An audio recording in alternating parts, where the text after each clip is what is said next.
যেই মা বাবার দোয়ার কারণে তুই বড় হইছ, ওই মা বাবার দোয়া চোখের পানি যদি না থাকতো আমি হাফিজুর রহমান এই চেয়ারে বসতে পারতাম না। ও টাকাওয়ালা, বাড়িওয়ালা, ও পরীক্ষায় ভালো নাম্বারওয়ালা, মা বাবার চোখের পানি আর দোয়ার কারণে আজকে পরীক্ষায় ভালো নাম্বার পেয়েছো, টাকার মালিক, বাড়ি গাড়ির মালিক হয়েছো। আজকে কত আরামে গাড়ি নিয়ে ঘুরো। আর এই নওগাঁ জেলায় তোর বাবা মা কত কষ্ট করিয়া চলাফেরা করছে, গাড়ি ভাড়া দেওয়ার মতো টাকাও ছিল না। আজ আল্লাহ তোমারে টাকা দিছেন, মা বাবার কথা মনেও করো না, দোয়াও করো না।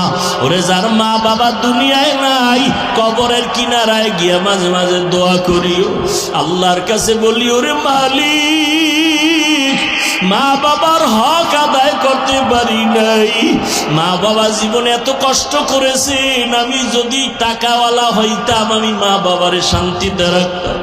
আজ আমার মা এমন জায়গায় আছে, বিছানাও নাই, একটা বাতিও নাই, সাদা কাফনের প্যাকেট হইয়া কবরে ঘুমায়। ও সন্তান, ওই মা বাবারে কাঁদাইয়া যদি থাকো, তাড়াতাড়ি মাওলার কাছে ক্ষমা চাও।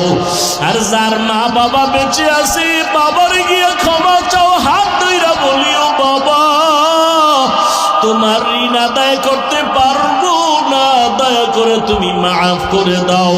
ও যুবকেরা, যদি মায়ের সাথে কষ্ট দিয়া বেয়াদবি করো, মায়ের বাসায় গিয়া বলবি, মা তুমি দোয়া করলে আমার মাওলা কবুল করবে, তোমার মনে বোধহয় কষ্ট